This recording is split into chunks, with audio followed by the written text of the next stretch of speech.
Բարերեկո օրն ամփոփում է հորիզոնի գլխավոր թողարկումը։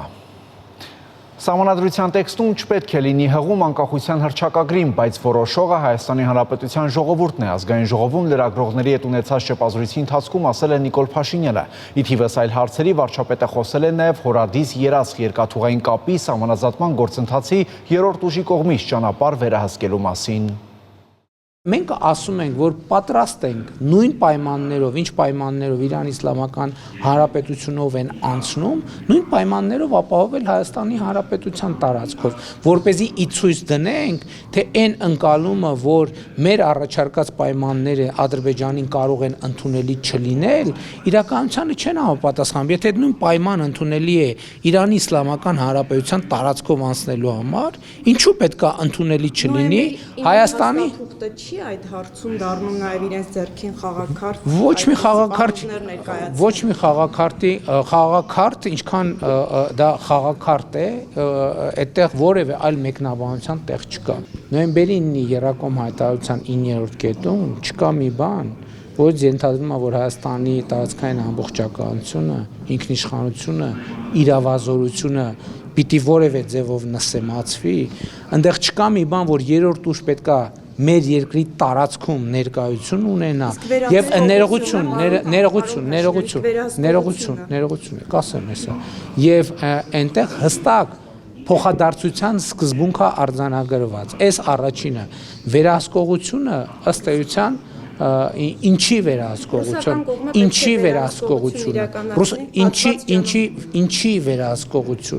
ինչի վերահսկողությունը հասկանաք շատ կարեւոր է այդ հարցի պատասխանը ստանալ եւ որտեղ վերահսկողությունը մենք այդ հարցին տվել ենք պատասխան եւ ասել ենք որ դա կարող է լինել եւ մեր ընկալմամբ դա կարող է լինել մոնիտորինգի գործառույթ որը կարող է իրականացվել Մոսկվայից կամ չգիտեմ արբանյակային կապի միջոցով արբանյակային գործիքների միջոցով Էլ չեմ ասում ամենակարևորը նոյեմբերի 9-ի Երակոմ հայտարարությունը միայն 9-րդ կետ չունի որևէ տեղ որևէ բան գրած չի որ Հայաստանի տարածքային ամբողջականությունը, ինքնիշխանությունը, իրավազորությունը որևէ կերպ կարող է նսել, չկա այդպիսի բան, դա բացառված է, ովքեր ասում են, որ Հայաստանը նման պարտավորություն է ստացվել, ճիշտ չեն ասում ուղղակի։ Ես վերահսկողության այդ գործառույթի մասին եմ հարցնում։ Մեկնաբանում եք դուք մի ձև, Ադրբեջանը։ Ես չեմ մեկնաբանում մի ձև, ես ասում եմ Հայաստանի ինքնիշխանությունը իրավազորությունը, տարածքային ամբողջականությունը որևէ կասկածի ենթակա չի եւ չի կարող լինել։ Սահմանազատման գործընթացից ինչ նորություն կա։ Գիտեք, մենք դրա հետ կապված շարունակության տրամաբանության հետ կապված նույնպես մեր առաջարկությունը գրավոր կերպով փոխանցել ենք Ադրբեջանին եւ սպասում ենք նրանց արձագանքին։ Եթե նոր սահմանադրություն ունենանք, անկախության հռչակագրում հղումը նախաբանին կպահպանվի կամ պետք է պահպանվի ըստ ձեզ թե ոչ։ Գիտեք, ես 2000 եթե թիվը խառնեմ, խնդրում եմ կներեք, դուք կստուգեք 2022 կամ 23 կամ նույնիսկ 24 թվականի անկախության հռչակագրի օրվա իմ ուղերձում ես ասել եմ որ իմ կարծիքն այն է որ ուսումնասիրելով անկախության հռչակագրի տեքստը նորից ուսումնասիրելով եւ նորովի կարդալով ես ասել եմ որ իմ կարծիքով այդ տեքստը նրա մասին է որ Հայաստանի անկախ հանրապետություն պետականություն չի կարող լինել դա անհնար է եթե ես սա ասում եմ հետեւաբար ես չեմ կարող ասել որ նոր սահմանադրության տեքստում պետք է լինի հղում անկախության հռչակագրին ընդհակառակը ես կարող եմ ասել որ իմ կարծիքով նոր սահմանադրության տեքստում չպետք է լինի հղում անկախության հռչակագրին, բայց ելի ուզում եմ ասել, որոշողը Հայաստանի Հանրապետության ժողովուրդն է, իհարկե փաստարկներ կողմ եւ դեմ փաստարկներ բերողը քաղաքական ուժերն են, քաղաքական առաջնորդները։ Այո, դա իմ քաղաքական դիրքորոշումն է։ Հիմնական խնդիրը, որ ես տեսնում եմ, հետեւյալն է, որ Հայաստանի Հանրապետության իրավակարգի եւ Հայաստանի Հանրապետության քաղաքացիների միջև օրգանական կապի խզում ունենք մենք։ Եվ ես դա տեսնում եմ ամեն օր, եւ ես դա տեսնում եմ իմ ամենօրյա աշխատանքում, եւ ես դա տեսնում եմ մեր ընկալումներում։ Եվ ես շատ մտածել եմ այդ մասին, թե ինչն է դրա պատճառը։ Իսկ իմ կարծիքով պատճառն այն է, որ իրավակարգը, որը բխում է սահմանադրությունից, կտրված է ժողովրդից մի պարզ պատճառով։ Սահմանադրական բոլոր հանրաքվենները հանրային համոզվածության համաձայն ժողովրդի անհրաժեշտ թվով ձայներ չեն ստացել։ Այլ կերպ ասած, հանրաքվեների արդյունքները մանիպուլացվել են կամ կեղծվել են, ես ինքս էլ որպես լրագրող լուսաբանել եմ բոլոր այդ հանրաքվեները։ Ազգային ժողովի այսօրվա վերջին նիստում տեղի է ունեցել կառավարության այդ հարցու պատասխանը, որին ընդդիմությունը չի մասնակցել։ Նիստը տևել է կարճ, հերթագրվել է 7 падգամավոր, արտաքին քաղաքական եւ անվտանգային խնդիրների վերաբերյալ ընդամենը մեկ հարց է հնչել, որին պատասխանել է արտաքին գործերի նախարար Արարատ Միրզոյանը։ Պարոն Միրզոյան, շուրջ 10 օր առաջ Ադրբեջանի նախագահը հայտարարեց, ուղիղ մեջբերեմ, որ մինչև 2024 թվականի հունվարը Հայաստանը հաստատակամորեն փորձում էր խաղաղության պայմանագրում ներառել այսպես կոչված Լեռնային Ղարաբաղի Հանրապետության ճակատագիրը։ Ի պատասխան մեր զանգվածային լրատվության միջոցներից մեկի հարցին դուք անդրադարձաք այս հարցին, որի բովանդակությունը իհարկե աղավաղվեց ու արդյունքում ձեզ մեղադրեցին հարցը օրակարգից հանելուն, խնդիրը Լեռնային Ղարաբաղի վրա բարթելու մեջ։ Կխնդրեի ձեր արձագանքը սրա հետ կապված։ Իսկապես սա այն ամենավառ օրինակներից է, ինչպես կարող է խոսքը կամ փաստը աղավաղվել եւ, չգիտեմ, տրամագծորեն հակառակ լույսի ներքո ներկայացնել։ Արտաքին գործերի նախարարության հարցեր որքանով է այդ Իլհամ Ալիևի ասածը ճիշտ, մենք ասել ենք, որ իսկապես մենք զբաղվել ենք, ինչպես եւ քանիցս հայտարարել ենք հրապարակավ այդ շրջանում, որ մենք փորձում ենք հասցեագրել մեր Հայաստան-Ադրբեջան բանակցությունների շրջանակում հասցեագրել Լեռնային Ղարաբաղի հայության իրավունքների եւ անվտանգության հարցերը, այդ թվում եւ ուղիղ խոսակցության նրանց միջև խոսակցության, միջազգային երաշխիքների, միջազգային մեխանիզմների ստեղծման ճանապարհով, այդ թվում եւ ջանքեր գործադրեցին, չգիտեմ, ասենք Սոֆիայում հանդիպման կազմակերպման ուղղությամբ մենք վստահ ենք, որ այդ մեխանիզմի ստեղծման պարագայում, այդ երկխոսության հաստատման պարագայում հնարավոր է լինել որոշակի հարցեր լուծել։ Սա է ըստ էության եղել մեր պատասխանը եւ փաստա, որ բռնի տեղահանությունից հետո եւ հատկապես եւ նաեւ իրենց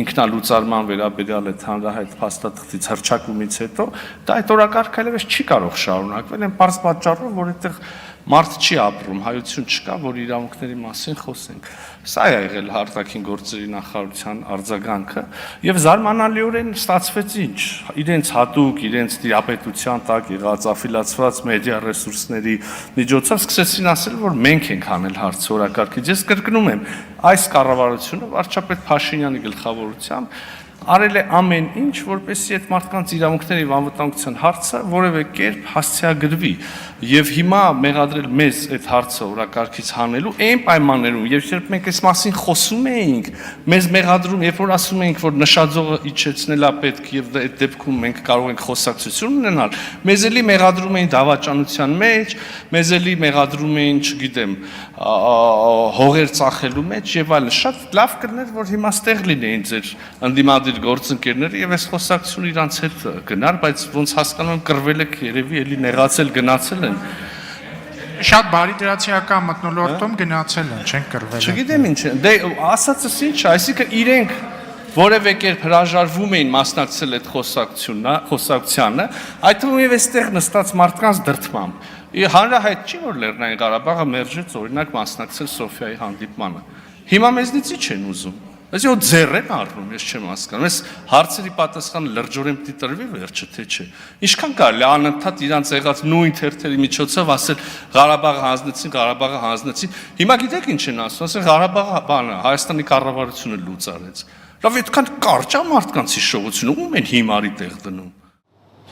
Երեկվանից Հայաստանում է Սլովենիայի փոխվարչապետ արտաքին գործերի նախարար Տանյա Ֆայոնը նա հանդիպել է Հայաստանի վարչապետի ազգային ժողովի նախագահի ու արտաքին գործերի նախարարի հետ Տանյա Ֆայոնի հայաստանյան այցի մանրամասները տեսանյութում։ Հայոց ցեղասպանության հուշահամալիր այցից է սկսվում Տանյա Ֆայոնի պաշտոնական հանդիպումների այսօրվա օրակարգը։ Նախ հարգանքի տուրք անմար կրակի մոտ։ Ապա նաև այցելություն ցեղասպանության թանգարան, իսկ տպավորություններն ու կարծիքն ամփոփում գրառում անելով այցելուների գրքում։ Ավելի ուշ դեռ երեկվանից վարչապետի եւ ազգային ժողովի նախագահի հետ սկսված քննարկումները շարունակվում են արդեն արտաքին գործերի նախարարությունում Հայաստանի իր պաշտոնակից Արարատ Միրզոյանի հետ հանդիպմանը։ Իսկ փակ դռների հետևում անցկացրած քննարկումը ամփոփում լրագրողների հետ հանդիպմանը։ Մենք կարևորում ենք Սլովենիայի հետ մեր բարեկամական հարաբերությունները, դրանք հիմնված են առաջին հերթին համատեղ ընդհանուր արժեքների վրա եւ իհարկե նաեւ փոխադարձ շահերի վրա։ Հայաստանը եւ Սլովենիան պատմականորեն լավ հարաբերություններ ունեն եւ իսկապես ուզում եմ շատ մեծ շնորհակալություն հայտնել ձեր ջերմ հյուրընկալության համար։ Սա իմ առաջին պաշտոնական այցն է Հայաստան։ Ես վստահ եմ, որ այս այցը Հայաստան ել ավելի կամրապնդի մեր համագործակցությունը։ Որ ուղղություններն են ընդգրկում Հայաստանի եւ Սլովենիայի միջև հնարավոր համագործակցությունը։ Մենք այսօր խոսել ենք այնպիսի ոլորտների մասին, ինչպիսին են բարձր տեխնոլոգիաները, տեղեկատվական տեխնոլոգիաները, նորարարական գյուղատնտեսությունը, կրթությունը, զբոսաշրջությունը, կանաչ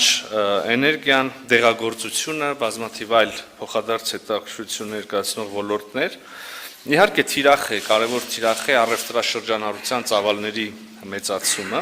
եւ այս առումով մենք խոսել ենք նաեւ այն համագործակցության մասին, որը կա, բայց պետք է ավելի ընդլայնվի։ Խոսքն այս դեպքում վերաբերում է ներդրումների աջակցման կենտրոնի եւ Սլովենիայի Սփիրիտ Սլովենիա գործակալության միջև համագործակցությունը խորացնելուն։ Թե մեր մասնավոր հատվածի ընկերությունը եւ Սփիփրիթը եւ թե Հայաստանից ձեր հիմնադրամները ուզում են համաձայնագրեր ստորագրել։ Միաժամանակ ոլորտներ կան, օրինակ դեղագործություն, գյուղատնտեսություն, սպորտային ենթակառուցվածքներում եւ էներգետիկայում տիեզերական համակարգչային ծրագրավորման դեռ ընդլայնվելու տեղ կա։ Ես ուզում եմ հրավիրել ջրային տեխնոլոգիաներով հետաքրքրված հայկական ընկերություններին մասնակցելու Սլովենիայում կայանալիք եվրոպական ջրային ոլորտին վերաբերող մրցանակաբաշխությանը։ Հայաստանն ու Սլովենիան այս ընթացքում համագործակցել են նաև հումանիտար ոլորտում։ Մեզ համար առաջնահերթություն է հումանիտար ծրագրերի իրագործումը։ Մենք կշարունակենք թե հոգեբանական աջակցություն ցույց տալ երեխաներին եւ մայրերին։ Սա շոշափելի արդյունքների կհանգեցնի, որ կարողանանք համագործակցել Հայաստանի հետ, օգնելու զոհերին, տուժածներին, իրականացնելով վերականգնողական ծրագրեր եւ կազմակերպելով արձակուրդներ։ Հետպատերազմյան համատեքստում Սլովենիայի եւ Հայաստանի պաշտոնյաների քննարկումը վերաբերել է նաեւ խաղաղության օրակարգին ու հարցերին։ Մենք մեծապես գնահատում ենք խաղաղության ձեր ջանքերը, խաղաղության օրակարգը։ Ուրախ եմ, որ այս տարածաշրջանում եմ այնպիսի իրավիճակում, որ Հայաստանը եւ Ադրբեջանը կարևոր քայլ են կատարել դեպի առաջ երկկողմ հարաբերությունները կարգավորելու ուղղությամբ։ Կարծում եմ, սա շատ յուրահատուկ հնարավորություն է երկու կողմերի համար ունենալու խաղաղության համաձայնագիր։ Ես գնահատում եմ այն մեծ աշխատանքը, որ Հայաստանը կատարում է այս խաղաղության նախաձեռնությունում։ Խաղաղությունը կարևոր է յուրաքանչյուր կողմի համար եւ հուսանք, որ այն կստորագրվի։ Մինչդեռ Ադրբեջանը շարունակում է նախապայմաններով խոսել, առաջ քաշելով սահմանադրության ու Մինսկի խմբի հարցը։ Նախորդ օրերին Անտալիայի դիվանագիտական ֆորումի շրջանակում նախարար Միրզոյանը հանդիպել է թե Ադրբեջանի, թե Թուրքիայի արտաքին գործերի նախարարների հետ։ Ասել, որ ունենք վերջնական հանգուցալուծում կամ պայմանավորվածություն կլինի չափազանցություն, բայց ես կարծում եմ, որ խոսակցությունը պետք է շարունակել։ Ինչպես եւ նախկինում մենք կարծում ենք, որ դե ֆակտո ավարտված հակամարտությունը դե յուրե ավարտելու դեպքում ինստիտուցիոնալ կերպով կոնֆլիկտի ավարտը ազդարարելու դեպքում ինչպիսին է կամ որի մարմնավորումը կարող է լինել խաղաղության համաձայնագրի ստորագրումը, այդ դեպքում մենք իհարկե կարիք չենք ունենա մի միջազգային ֆորմատի, որը կոչված է զբաղվել այդ հակամարտությամբ օրինակ, հետեւաբար Մինսկի խմբի գոյությունը իսկապես ոչ մի հավելյալ արժեք չի տա եւ հակառակը կարող է նույնիսկ հակառակ ազդեցություն ունենալ կարգավորված հակամարտության պարագայում։ Սահմանադրության հարցում էլ Հայաստանի դիրքորոշումը հետեւյալն է։ Պետք է հասկանանք, որքանով են անկեղծ Ադրբեջանի մտահոգությունները։ Եթե սա ուղղակի գործիք է, խոսույթ է, որը օգտագործվում է Ադրբեջանի կողմից բանակցություններ ձգձգելու եւ այդ ստորագրված խաղաղությունը չունենալու, սա մի իրավիճակ է։ Եթե անկեղծորեն մտահոգություն են տեսնում, սա այլ իրավիճակ է։ Եվ այստեղ մենք կարող ենք խոսել հարցի մասին։ Արարատ Միրզոյանը մեկ այլ նկատառում է նշում կապված սահմանադրության նախաբանի հետ։ Հացս կարող ենք նաեւ անդրադառնալ Նախաբանին ամեն դեպքում համանդրությունը մի փաստաթուղթ է, որը ներքին ուղղվածություն ունի, ներքին նշանակություն ունի, բայց նաև կարող ենք հասկանալ, որ այսինքն դա նաև պետության դեմքն է եւ ինչ որ տարածաշրջանային կամ աշխարհաքաղաքական ուղերձներ կարող է պարունակել։ Այս ամենին հետևող Սլովենիան տարբեր մակարդակներում դրական է արտահայտվել կառավարության խաղաղության խաչմերուկ ծրագրի առնչությամբ։ Սլովենիան ի սկզբանե սատարում է խաղաղության օրակարգին եւ խաղաղության խաչմերուկին։ Մենք կարևորում ենք այս։ Սլովենիայի հետ համագործակցությունը Հայաստանը կարևորում է նաև Եվրամիության հետ համագործակցության համատեքստում։ Հայաստանի Եվրամիությանը միանալու հավակնությունները մեծապես գնահատում եմ։ Ինչպես ասացի, մենք ընդհանուր արժեքների վրա ենք հիմնվում եւ մենք կիսում ենք ամուր եվրոպական արժեքներ։ Անդամակցությունը ինքը բարդ գործընթաց է, բայց դա ինքնիշխան որոշում է եւ մենք քաջալերում ենք Հայաստանի առաջ մղելու ժողովրդավարացման, կոռուպցիայի դեմ պայքարի գործընթացը։ Եվրամիության հետ համագործակցության շրջանակում է, որ այս օրերին քննարկվում է խաղաղության հիմնադրամից Հայաստանին աջակցության երկրորդ մասը տրամադրելու հարցը։ Դեռ օրեր առաջ հայտնի դարձավ, որ Հունգարիան դեմ է արտահայտվում այս գործընթացում։ Ինչ դիրքորոշում ունի Սլովենիան։ Ես կարող եմ իմ երկրի անունից խոսել։ Սլովենիան աջակցել է վերջնական առաջարկին։ Մենք սատարել ենք Եվրոպական խաղաղության հիմնադրամից աջակցությունը, օգնելու Հայաստանի Հանրապետության զինված ուժերին։ Իհարկե, պետք է միաձայն որոշում լինի, բայց ինչ վերաբերում է Սլովենիային, ապա շատ հստակ աջակցություն ենք ցուցաբերել։ Այս տարի գումարը մի փոքր ավել է, մի փոքր ասելով կրկնապատիկն է։ Ընդհանրապես ամփոփելով Հայաստան-Սլովենիա համագործակցությունը Արարատ Միրզոյանն ու Տանյա Ֆայոնը ընդգծում են անձնական լավ կապերն ու դրանց դերը։ Նաև դրանց շնորհիվ է ակտիվացել Բլեդի ռազմավարական ֆորումի եւ Երևանյան երկխոսության հարթակի միջև համագործակցությունը։ Եվ դա նկատի առնելով Սլովենիայի արտաքին գործերի նախարարը հրավիրում է Հայաստանի իր գործընկերոջը մասնակցելու այդ ֆորումին։ Քրիստինա Լագուրյան, Հորիզոն։ Ավելի ուշ Հանրապետության նախագահ Վահագն Խաչատուրյանը ևս ընդունել է Սլովենիայի փոխվարչապետ արտաքին եւ եվրոպական գործերի նախարար Տանյա Ֆայոնին։ Զրուցակիցները քննարկել են երկկողմ համագործակցության զարգացման հեռանկարները։ Հանդիպան ընթացքում կողմերն անդրադարձել են նաեւ տարածաշրջանային իրավիճակին եւ առկա մարտահրավերներին։ Հայաստանի Հանրապետության անվտանգության խորհրդի քարտուղար Արմեն Գրիգորյանը Բրյուսելում մասնակցել է Ռասմուսեն գլոբալ խմբի կողմից կազմակերպված խաղաղության խաչմերուկ թեմայով քննարկմանը, որին ներկա են եղել Եվրամիության կառույցների եւ անդամ երկրների բարձրաստիճան պաշտոնյաներ, փորձագետներ։ Քննարկման առանցքում են եղել Հարավային Կովկասում խաղաղության հաստատման ուղղված քայլերը, ինչի շրջանակներում անվտանգության խորհրդի քարտուղարը ներկայացրել է Հայաստանի կառավարության կողմից գործադրվող շարունակական ջանքերը։ Անդրադարձ է կատարվել Հայաստանի կառավարության առաջ քաշած խաղաղության խաչմերուկ նախագծին եւ ընդգծվել նախագծի կարևորությունը որպես Եվրոպան Ասիային կապող կարևորագույն հանգույց։ Խաղաղության խաչմերուկ նախագծի տեխնիկական առավելությունների մասին զեկույցով հանդես է եկել տարածքային կառավարման եւ ենթակառուցվածքների նախարարի տեղակալ Քրիստինե Ղալեչյանը։ Արմեն Գրիգորյանը հարց ու պատասխանի ձևաչափի շրջանակում պատասխանել է ներկաների հարցերին, մասնավորապես Հայաստանի տարածաշրջանային եւ միջազգային քաղաքականության վերաբերյալ։ Անվտանգության խորհրդի քարտուղար Արմեն Գրիգորյանը Բրյուսելում հանդիպել է Եվրահանձնաժողովի նախագահ Ուրսուլա ֆոն դեր Լայենի հատուկ խորհրդական Էլիզաբետա Բելոնիի հետ։ Զրուցակիցները քննարկել են Հարավային Կովկասի անվտանգային իրավիճակը եւ կայուն ու հարատև խաղաղության հասնելու Հայաստանի կառավարության կողմից իրականացվող հստակ քայլերը։ Մտքեր են փոխանակվել Հայաստանի կառավարության կողմից առաջ քաշված խաղաղության խաչմերուկ նախագծի շուրջ։ Ավարտվեց Հորիզոնի այս թողարկումը, կարճատև դադար, որից հետո կվերադառնանք նոր տեղեկատվությամբ։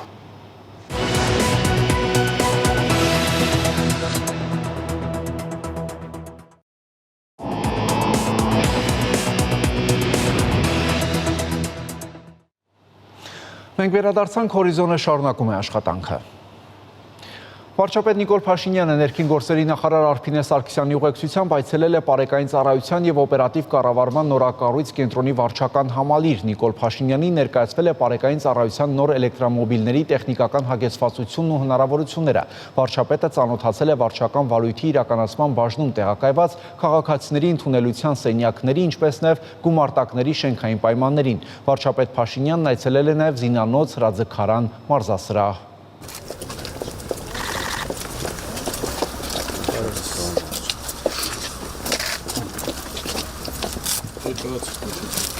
Գործիքն է, բան վարչապետ,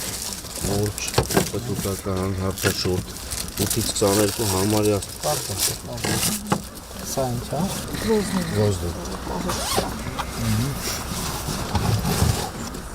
Սա դա դեղատուկ։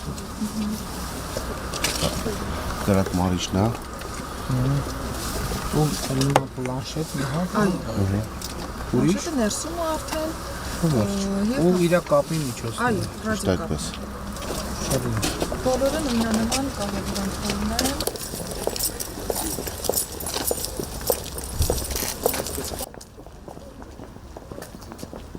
Ավարտը շարայստու գատեսը։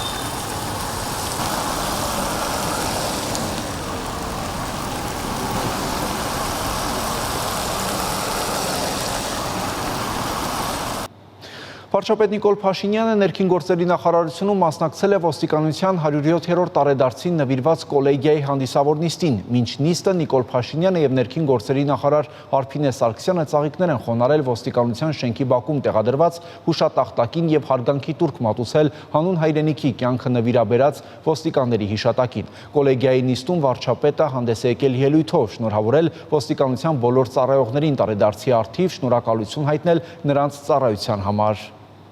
Այսօր, երբ մենք բարեկային ծառայության ըստ էության վերջին ինստիտուտի բացմանն էինք մասնակցում, ես հետահայաց նայում էի եւ հիշում էի մեր նախնական քննարկումները, երբ խոսք էր գնում այն մասին, որ Հայաստանում ահա այսպիսի ծառայություն պետք է ունենանք, ես հիշում եմ, որ շատերը, գուցե շատերս թերահավատորեն էինք վերաբերում, որովհետև մենք հասկանում ենք, որ այդ բարեփոխումը իրականացնելու համար մի քանի 100 միլիոն դոլար է պետք լինելու եւ բնականաբար հարց էր ծագում, ով է տալու այդ մի քանի 100 միլիոն դոլարը եւ պարզվեց, որ այդ մի քանի 100 միլիոն դոլարը տալու է Հայաստանի Հանրապետության պետությունն է տալու, պետական բյուջեն է տալու եւ այսօր ես առավոտյան, երբ որ մենք դիտում էինք, ես տեսա, որ մեր մտածածը նոր ավտոմեքենաներ, նոր տեխնիկա, նոր հագուստ, նոր ֆիզիկական ենթակառուցված ըստ էության իրականություն եւ իրողություն է եւ թվում է պիտի գա մի զգացողություն, որ ահա տեղի ունեցավ եւ ավարտվեց, բայց հենց այդ պահին է գալիս զգացողությունը, ես ուզում եմ այսօր կիսվեմ անկեղծ ձեզ հետ, որ այդ պահին է գալիս զգացողությունը, որ մեքենայի, շենքի, շինության, այլ տեխնիկայի, սարքավորումների փոփոխությունը նպատակ չէ, այլ ընդամենը միջոց։ Այդ ամենը պիտի ծառայի նրան, որ մարդը փոխվի, որովհետև այդ ամեն ինչը նոր մեքենան իմաստ չունենա, եթե այդ նոր մեքենայի մեջ կամ նոր մեքենայով ծառայություն իրականացնող մարդը չփոխվի։ Ինստիտուցիոնալ առումով ոստիկանությունը երկրի ներքին անվտանգության, պաշտպանության առաջնային տեսանելի ինստիտուտն է։ Ո՞նց կարանք մենք թույլ տանք, որ ոստիկանը դուրս գա ծառայության մաշված խարխուլ ավտոմեքենայով, մաշված համազգեստով։ Մենք չենք կարող դա թույլ տալ, որովհետև դա մեր վերաբերմունքը կլինի մեր պետության եւ այո մեր պետության ծառայողի, մեր պետության ուսադիրի, մեր պետության խորհրդանիշի նկատմամբ։ Բայց շատ կարևոր է, որ այդ նույն վերաբերմունքը լինի նաև ոստիկանության կողմից եւ նաև մենք պետք է ամենօրյա մեր ծառայության մեջ մեր առաջ խնդիր ունենանք, որ նույն վերաբերմունքը լինի նաև քաղաքացու կողմից։ Եվ սա փող լրացնող գործողություն է։ Այո, քաղաքացին պետք է ունենա հարգանք պետության եւ ծառայության նկատմամբ, ծառայությունը պետք է ամեն օր վաստակի եւ պաշտպանի այդ հարգանքը։ Այս ամեն ինչը պետք է նշանակի բովանդակության փոփոխություն եւ վերաբերմունքի փոփոխություն պետությանը, ծառայությանը, հանրությանը եւ նաեւ հանրության վերաբերմունքի փոփոխություն։ Մենք պետք է Արկա հարգանքը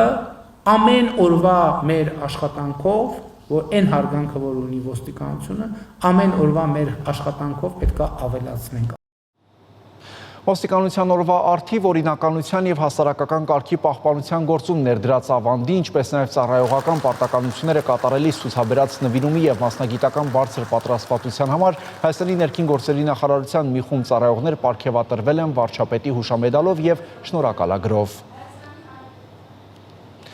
Գյումրիի նորընտիր հավաքանին այսօր քաղաքապետ է ընտրել։ Հիշեցնենք, մարտի 30-ի ընտրությունների արդյունքներով անցողիկ շեմը հաղթահարել են 5 քաղաքական ուժեր։ Ամենաշատ 14 մանդատ ստացած քաղաքացիական պայմանագիր կուսակցությունը քաղաքապետի ընտրության նիստին չի մասնակցել։ Ընդդիմադիր 4 ուժերի հավաքանու անդամներից Անդրանիկ նիստին ներկա են եղել 18-ը։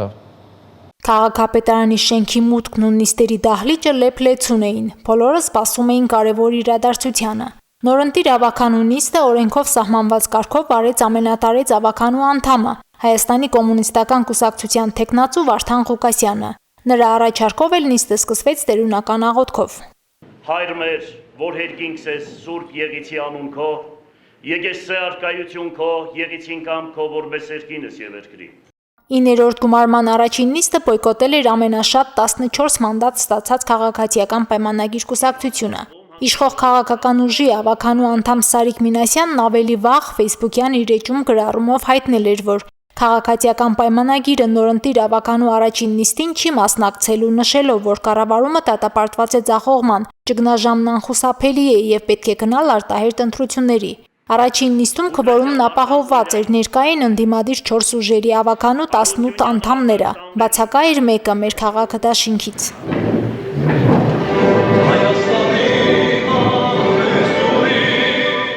Գյումրիի օրհներգը հնչելուց հետո օրակարգով առաջինը ժամանակավոր հաշվիչ հանձնաժողով ձևավորեցին, քվեարկությունն ու ձայների հաշվարկը կազմակերպելու համար։ Ընդդիմադիր ուժերի ավականու անդամները քաղաքապետի թեկնածու չառաջադրեցին եւ վերահաստատեցին իրենց աջակցությունը կոմունիստական կուսակցության քաղաքապետի թեկնածուի Վարդան Ղուկասյանի ընտրության քվեարկությանը։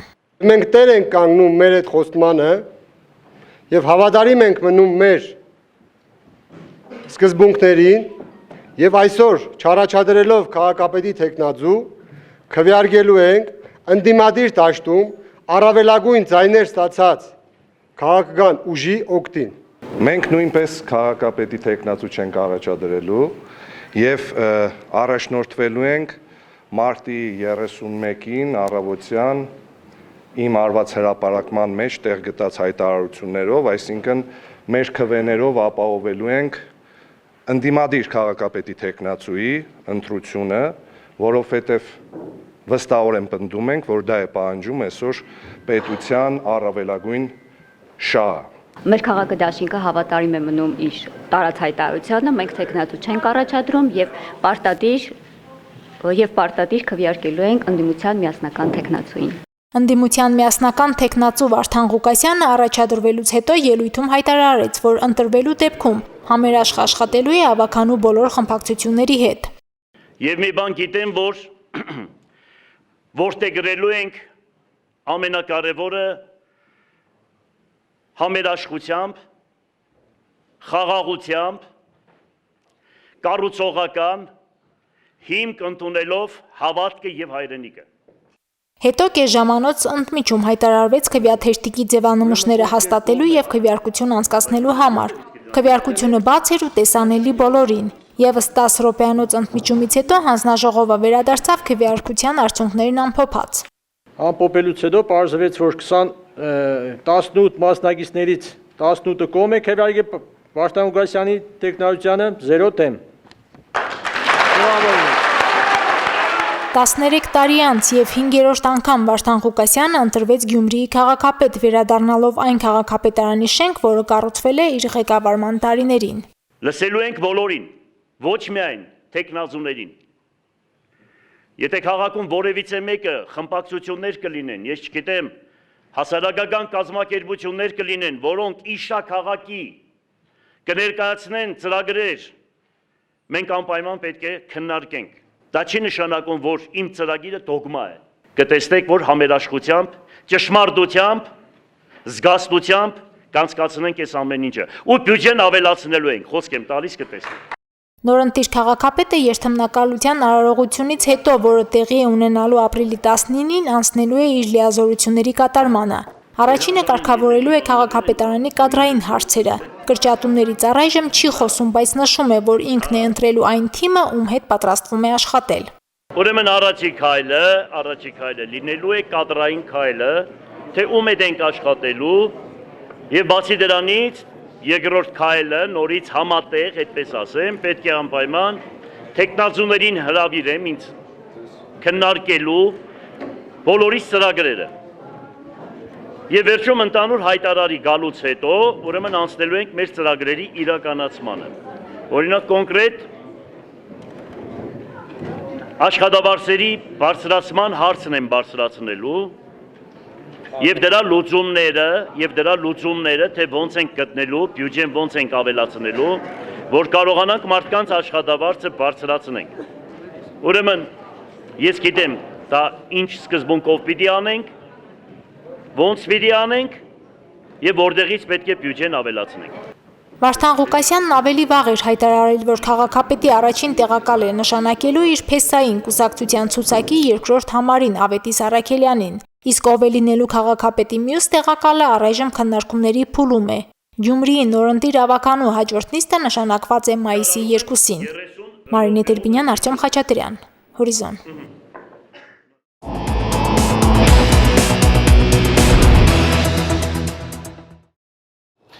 Ադրբեջանում նավթի գների անկում է կանխատեսվում փորձագետների գնահատմամբ, դա կարող է չափազանց ծանր հետևանք ունենալ տնտեսության համար։ Թեմայի շուրջ կզրուցենք Արտյոմ Երկանյանի հետ։ Արտյոմ, իսկ ինչպես է գնահատում նավթի գնի սպասվող անկումը պետությունը։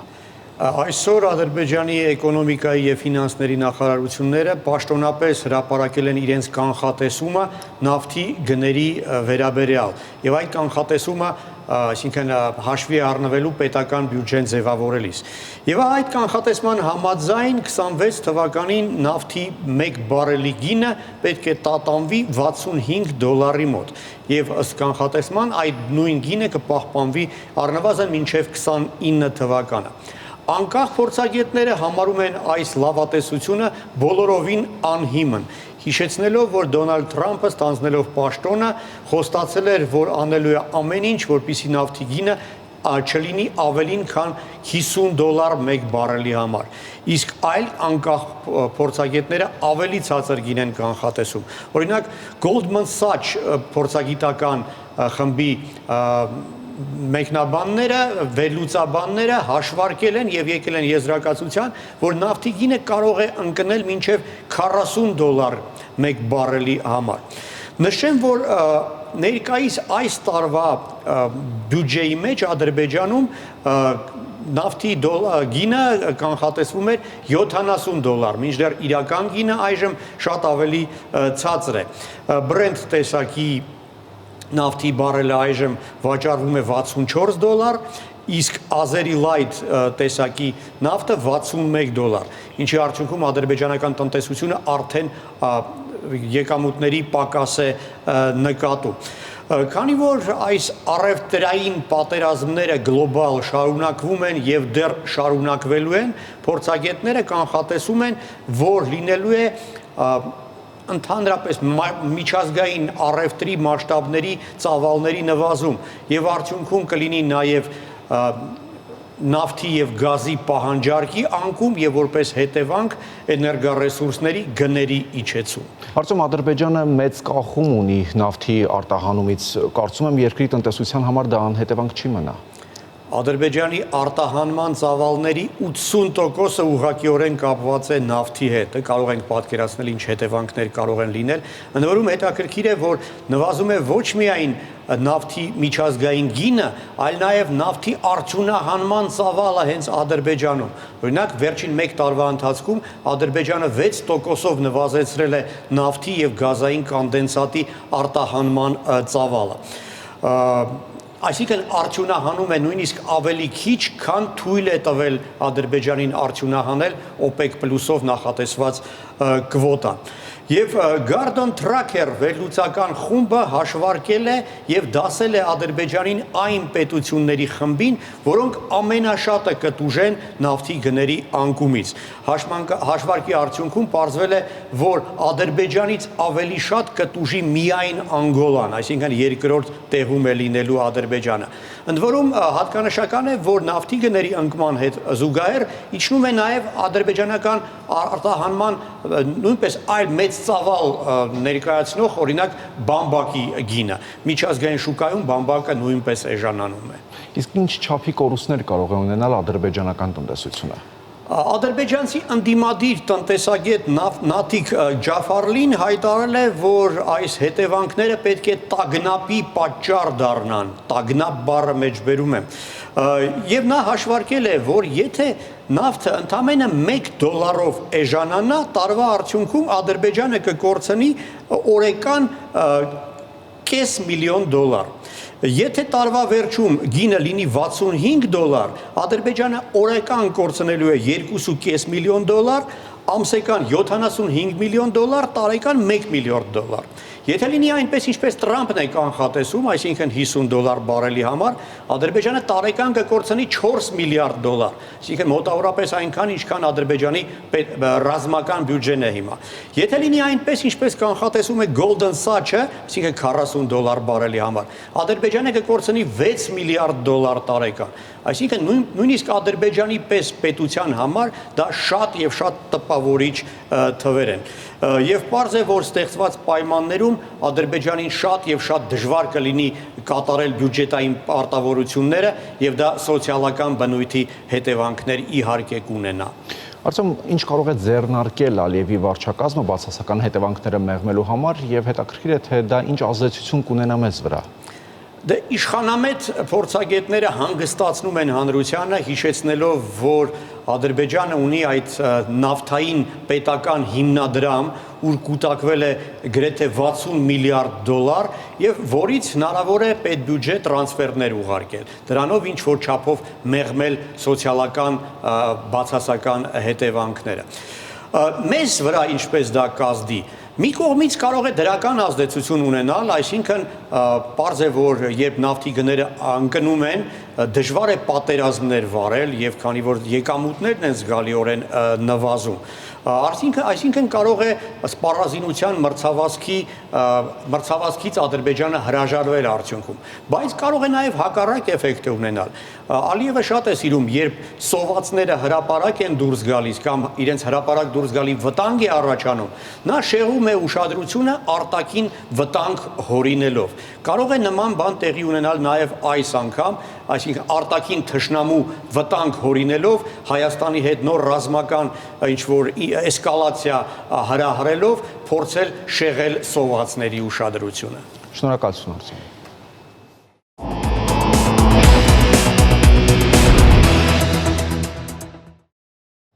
Կնքվել է նոր միջազգային վարկային պայմանագիր, որն ուղղված է տնտեսական կայունության աջակցմանը։ Փաստաթուղթը նախատեսում է միջոցների ուղղում բնապահպանական եւ սոցիալական ծրագրերին։ Արադ բանկն ու Նիդերլանդների զարգացման բանկը ընդլայնում են համագործակցությունը 25 միլիոն ԱՄՆ-դոլարի նոր վարկային պայմանագրով։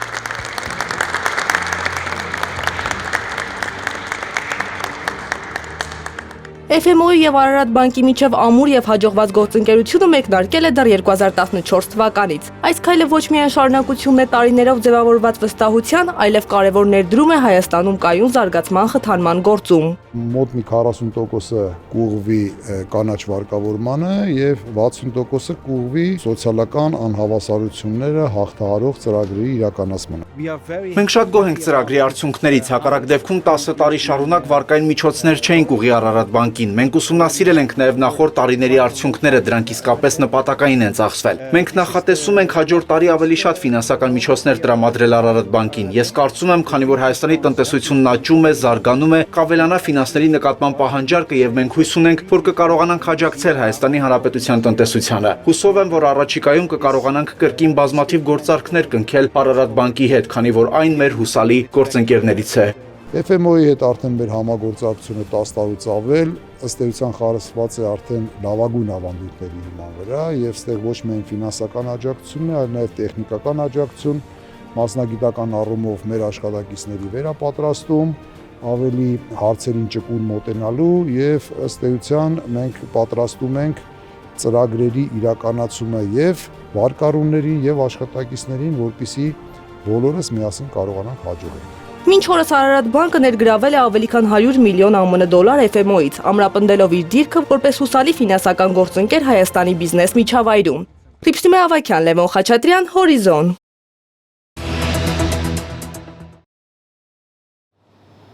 Հայկական հեռարձակման շուկայում մեկնարկում է նոր մեդիա հարթակ, նորարարական տեխնոլոգիական լուծումներով, այն իր հերթին հեռուստադիտողներին առաջարկում է թվային ժամանցի նոր ձևաչափ։ Թվային վերափոխման շրջանակում Ucom-ը գործարկում է նորարարական Uplay հարթակը, վերափոխելով հեռուստատեսությունը եւ մեդիան Հայաստանում, բերելով ժամանցի նոր դարաշրջան։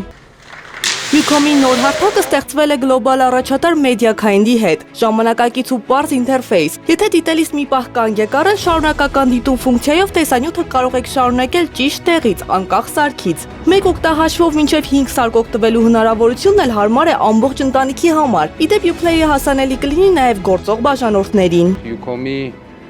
հիմնական սերվիսը դա կապապահովելը չէ, այլ մեր նպատակն է մարդկանց կապել իրենց ինքնության, հավատքի, մտքի, լեզվի, պատմության հետ։ Մեր տեսլականն է Uplay-ի միջոցով ստեղծել համահայկական հարթակ, որը կմիավորի ամբողջ աշխարհի հայերին, եւ մենք հավատում ենք, որ Ucom-ը պիտի դառնա միասնական կապի միջոց ամբողջ աշխարհի հայերի համար։ Շնորհիվ նոր OTT լուծման ծառայությունից կարելի է օգտվել նույնիսկ առանց Ucom-ի ֆիքսված ինտերնետի։ Uplay-ը բերում է TV դիտումը նոր մակարդակի։ Բաժանորդներին տրամադրվում է պրեմիում դիզայնով Android Smart Box, որը ձեր հեռուստացույցը դարձնում է խելացի Netflix-ի եւ YouTube-ի ուղիղ հասանելիությամբ։ Բաժանորդը դա օգտագործելով եւ իհարկե ով կցանկանա եւս դառնա մեր բաժանորդը, դա օգտագործելով ինքը կհասկանա, որ ինչ մենք ծանոթ ենք ու գիտենք համաշխարհային մակարդակի աշխարհում կա այսպիսի հարթակներ արդեն արկա է Հայաստանում, արկա է Ucom-ում։ Ավելի քան 200 ալիք հայկական ու միջազգային ֆիլմեր։ Uplay-ը տրամադրում է թեմատիկ փաթեթներով դասակարգված հեռուստաալիքներ եւ հարուստ տեսադարան իր օգտատերերի հարմարավետության համար։ Միշտ մտածում ենք ձեր մասին, դուք մեր ուշադրության կենտրոնում եք ու ամեն ինչ անում ենք միասին քայլելու ենք այս թվային փոխակերպման փորձառությունը եւ անպայման պետք է յուրահատուկ փորձից ելնելով դուք գոհ ու ուրախ լինեք ու մենք շարունակելու ենք անենք։ Uplay-ը թույլ է տալիս ընտրել նախընտրելի փաթեթներ, սահմանել տարիքային սահմանափակումներ եւ վայելել անհատականացված բովանդակություն։ Այն հասանելի է ինչպես Unity փաթեթների կազմում, այնպես էլ առանձին։ Այսպիսով Uplay-ը հարմար է յուրաքանչյուրին։ Լիպստիմե Ավակյան, Հայկ Սուքիասյան, Հորիզոն։ Շանթի եթերում լրատվությունն այսօր այսքաններ, ես ձեզ հրաժեշտ եմ տալիս մաղթելով խաղաղ եւ բարի գիշեր։